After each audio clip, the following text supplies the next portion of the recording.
big happy family up here, aren't we? All right, many student athletes look to professional athletes as role models and inspiration. With the recent increase in professional athletes taking performance-enhancing drugs, do you feel it's time to implement drug testing for athletes at the high school level? Why or why not? I do think it's necessary. My school has drug testing for all of the students, and I think that having drug tests helps hold all of the students accountable for their own actions and their own decisions. But even more importantly, perhaps through having drug testing, we can deter students away from doing illegal drugs or performance-enhancing drugs, because oftentimes teenagers don't quite understand the long-term effects that drugs can have on their health in the long run. And so perhaps through having drug tests, schools can help preserve students' long-term health. Thank you, Christina.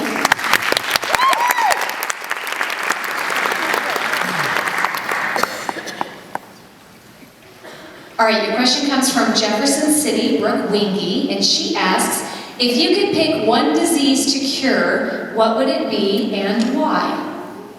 Pediatric cancer. I have had a cousin whose name is Micah, who I've watched fight pediatric cancer for the past 5 years at Duke Children's Hospital. And so that's become a cause that was really dear to my heart. And so that's really why I felt so passionate about the Warriors for Ross organization, is because I really understood what Ross and his family was going through. And so that's a cause that I would really love to support. Thank you, Christina.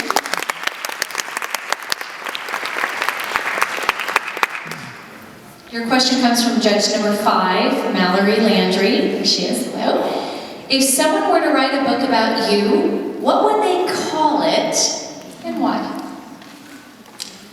That's a hard one for me. I actually have dreams of writing a book myself, but I have to say if someone wrote it about me, they have to say something about a small town girl with big city dreams. I know it sounds cliche, but I was raised in a big city, and so when I moved to the small town of Sedalia, Missouri, I didn't quite fit in at first, and because I had different dreams, not very many people from my town had ever competed in pageants before, and so I think that I've really made the best of the situation, and I've really learned to be the best version of myself and to stay true to my own morals and my own values.